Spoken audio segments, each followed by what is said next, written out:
السلام علیکم ناظرین، پروگرام اسٹوڈیو ون کے ساتھ میں ہوں آپ کا میزبان احسن ضیاء۔ ناظرین، عظیم مفکر شیخ سعدی کی حکایت ہے کہ ایک دفعہ شہر بغداد میں آگ لگ گئی۔ رات کا وقت تھا، آگ جو لگی تو اس نے پورے شہر کو اپنی لپیٹ میں لے لیا۔ صبح ہونے تک بیشتر شہر کا حصہ جو تھا وہ جل کر خاکستر ہو گیا۔ ہر شخص جو وہاں مقیم تھا وہ آہ و بکا کر رہا تھا، رو رہا تھا، چلا رہا تھا۔ اس کی املاک جو تھی وہ جل چکی تھی۔ لیکن ایسے میں ایک بزرگ نے دیکھا کہ ایک شخص بہت خوش ہے، اس کے چہرے پہ شادمانی کے تاثرات ہیں، وہ بغلیں بجا رہا ہے۔ اس بزرگ نے اس شخص سے پوچھا کہ پورا شہر جل گیا ہے، ہر شخص آہ و بکا کر رہا ہے، تم کس وجہ سے اتنے خوش ہو؟ اس شخص نے کہا کہ میں اس وجہ سے خوش ہوں کہ سارا شہر تو جل گیا لیکن میری دکان بچ گئی، میری املاک بچ گئی۔ ناظرین، اگر اس حکایت کو ہم پاکستان کے موجودہ حالات اور اس کے تناظر میں دیکھیں تو ہمیں ایسے لگتا ہے کہ ایک طرف سیلاب نے اس پورے پاکستان کو ڈبویا اور پاکستانی جو ہیں اس سے بری طرح مصیبت اور پریشانی میں مبتلا ہوئے، تو دوسری طرف اس ملک میں ہونے والے بم دھماکے اور دہشت گردی کے واقعات نے پاکستانیوں کو ہلا کے رکھ دیا ہے۔ ہر شخص پر پریشان ہے، بڑی سطح پر جانی نقصان ہو چکا ہے، املاک کا نقصان ہو چکا ہے۔ لیکن اگر ہم حکمرانوں کے رویے کی طرف دیکھیں تو ہمیں ایسے محسوس ہوتا ہے کہ وہ لمبی تان کے سوئے ہوئے ہیں۔ شاید وہ اس بات پر شادمان ہے کہ سارا پاکستان تو ڈوب گیا، سارا پاکستان تو دہشت گردی کی لپیٹ میں ہے، لیکن وہ اور ان کے اہل خانہ قلعہ نما مکانوں اور رہائش گاہوں میں محفوظ ہیں۔ سیکیورٹی، ایک فوج کی طرح ان کے ساتھ جو سیکیورٹی ہے اس کی وجہ سے انہیں کوئی دہشت گرد نشانہ نہیں بنا سکتا، اور اگر پاکستانی ہلاک ہو رہے ہیں تو اس میں ان کا کوئی نقصان نہیں۔ ناظرین، یہ جو رویہ ہے یہ پاکستان کے جو موجودہ حالات ہیں اس کے بڑے منفی اثرات مرتب ہو رہے ہیں۔ اس سارے پہلو پر بات کرنے کے لیے آج ہمارے اسٹوڈیو میں جو شرکا موجود ہیں میں آپ کا ان سے تعارف کراتا چلا جاتا ہوں۔ ناظرین، ہمارے پہلے مہمان ہیں اشرف سونا صاحب، پنجاب کے صوبائی وزیر ہیں برائے لیبر اینڈ ہیومن ریسورسز، اور تعلق ہے ان کا حکومتی جماعت پاکستان پیپلز پارٹی سے۔ ہمارے دوسرے مہمان عمر سرفراز چیمہ صاحب، مرکزی سیکرٹری اطلاعات ہیں پاکستان تحریک انصاف کے، اور ہمارے تیسرے مہمان زعیم قادری صاحب رکن پنجاب اسمبلی ہیں اور مرکزی رہنما ہیں پاکستان مسلم لیگ نون کے۔ بہت شکریہ جناب، آپ ہمارے پروگرام میں تشریف لائے۔ اشرف سونا صاحب، ہم 2009 میں دیکھتے ہیں آپ کی حکومت کو 2.5 سال ہو گئے ہیں، جو افراتفری کا عالم ہے۔ میں اسپیشلی فوکس کروں گا ابھی آج دہشت گردی کے اوپر، زیادہ میرا اس پہ فوکس ہوگا۔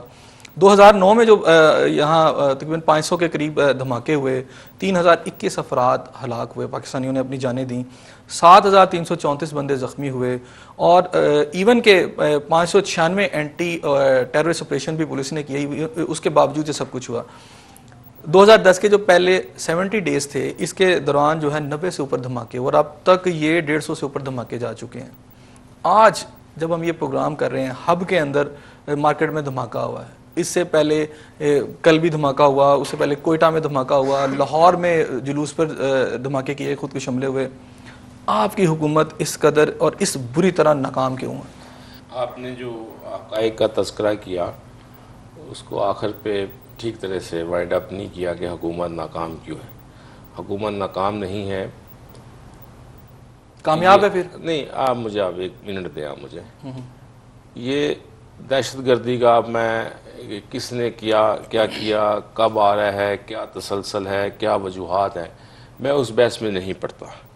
لیکن میں آپ سے یہ ضرور کہتا ہوں کہ جس دن سے ان حکومتوں کا وجود آیا ہے اس کے بعد سے آج تک جیسے دادا شمار آپ نے کہے، آپ دیکھیں بڑی گریجولی کمی ہے، اور کتنے دہشت گرد مارے گئے ہیں، کتنے ٹکانوں کو تباہ کیا گیا ہے، اور کتنا کامیاب آپریشن کیا ہے حکومت نے فوج کے ذریعے سے، سب لوگ اس کے معترف ہیں۔ میں یہاں قطع کلامی معافی چاہوں گا، آپ نے ابھی کہا کہ گریجولی کم ہے، میں آپ کو مشرف دور کے فگر بتاتا ہوں، اس سے آپ کے فگر بہت زیادہ میں آپ سے عرض کروں، میں نے یہ نہیں کہا، نہ میں نے یہ کہنا ہے کہ ہم دہشت گردی کے اوپر قابو پانے میں کامیاب ہو گئے، میں یہ نہیں کہہ رہا، میں کامیابی کے دعوے نہیں کر رہا، میں اپنی کوششوں کا تذکرہ تو کر سکتا ہوں۔ جی جی بتائیں۔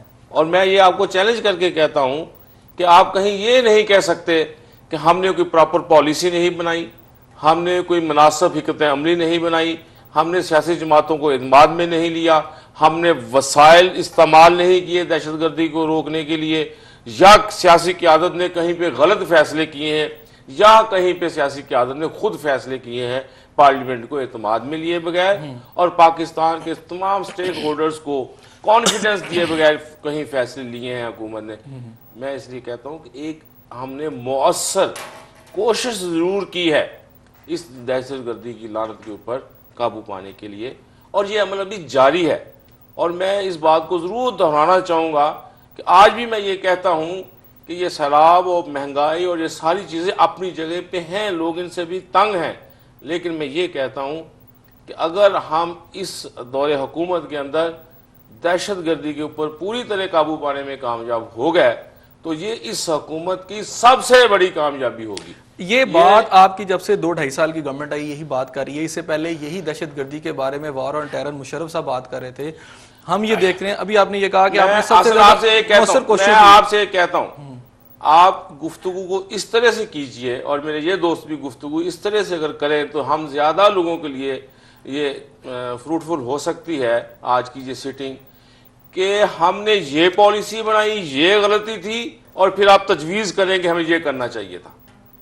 آپ یہ ڈسکس کریں کہ ہم نے یہ فیصلہ لیا، اس فیصلے میں یہ غلطی تھی، آج یہ فیصلہ کرنا چاہیے۔ آپ آئیے اس طرف، آپ میرے سے یہ گفتگو کریں۔ میں دہشت گردی کو قابو پانے میں حکومتی کامیابی کے کسی دعوے کا تذکرہ نہیں کر رہا۔ اچھا ٹھیک ہے، لیٹس پٹ اٹ دس وے۔ آپ نے کہا کہ ہم یہ بات کریں کہ پالیسی، پہلے پالیسی پہ بات کر لیں۔ آپ کی گورنمنٹ کی پالیسی تو وہی ہے جو سابق صدر پرویز مشرف کی، دہشت گردی کے خلاف جو انہوں نے سلسلہ شروع کیا تھا آپ اسی کو لے کے چل رہے ہیں۔ لیکن میرا جو پوائنٹ آف ویو یہ ہے، جو میں بات آپ سے کرنا چاہ رہا ہوں، اس وقت جو دھماکے، جو فائرنگ کے واقعات اور جس طرح جانی نقصان پاکستان کے اندر ہو رہا ہے، اس کی نظیر پاکستان کی تاریخ میں پہلے کہیں نہیں ملتی۔ 65 کی جنگ اور 71 کی جنگ میں اتنے پاکستانی ہلاک نہیں ہوئے، نہ فوج پاکستان کے لوگ ہلاک ہوئے جو اس وقت ہو رہے ہیں۔ میں آپ سے یہ کہہ رہا ہوں کہ اگر آپ کی کوئی پالیسی بھی حکومت کی ہے تو مجھے یہ بتائیں کہ اتنے تسلسل کے ساتھ کہ لاہور میں ہوتے ہیں، پھر کوئٹہ میں ہوتے ہیں، پھر آج ہب میں ہوا ہے، کل بھی دھماکے ہوئے، یعنی ایک ایک دن چھوڑ کر بڑے دھماکے ہو رہے ہیں اور انتہائی پاکستانی ہلاک ہو رہے ہیں۔ ایک طرف سیلاب نے پاکستانیوں کو مارا ہوا ہے تو دوسری طرف دھماکوں اور فائرنگ نے۔ حکومت نام کی کوئی چیز کہاں ہے؟ مجھے آپ یہ تجویز کریں، میں نے جیسے تذکرہ کیا کہ حکومت یہ کرے تو اس کا وجود تسلیم ہو سکتا ہے، حکومت یہ کرے تو یہ حملے ختم ہو سکتے ہیں، حکومت اس طرح سے پالیسی ترتیب دے تو خودکش بمباروں کو روکا جا سکتا ہے۔ آئیے آج اس موضوع کے اوپر گفتگو کریں، مایوسی سے نکال کے حکومت کو ایک مشورہ دیں اور لوگوں کو بھی ایک خوشخبری ہم دیں۔ آئیں آج اس طرح سے گفتگو ہم کرتے ہیں۔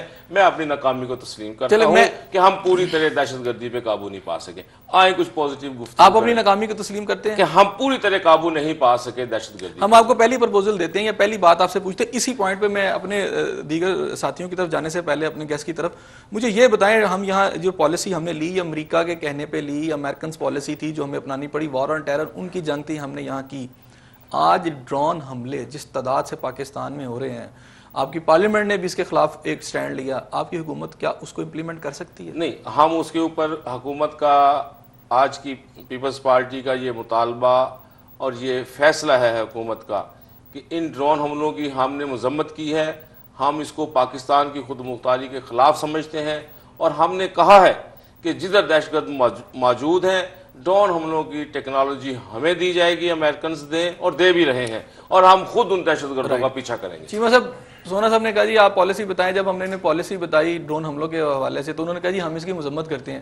کیا لفظی مذمت سے جو پاکستانیوں کی جانیں جا رہی ہیں، کیا یہ اس کو جسٹیفائی کر سکتے ہیں اس لفظی مذمت سے؟ اصل میں یہ ضرور توقع رکھوں گا کہ چیمہ صاحب اپنی گفتگو میں یہ ضرور تذکرہ کریں کہ ان ڈرون حملوں کو بطور پاکستانی ہم کس طرح سے روک سکتے ہیں، یہ ضرور تذکرہ۔ جی بالکل، یہ آج آپ نے سجیسٹ کرنا ہے کیونکہ آپ کی جماعت بہت شور شرابہ کر رہی ہے انصاف کے لیے اور امریکہ کے خلاف ڈرون حملوں کے۔ آج آپ نے ہمیں وہ طریقہ بھی بتانا ہے۔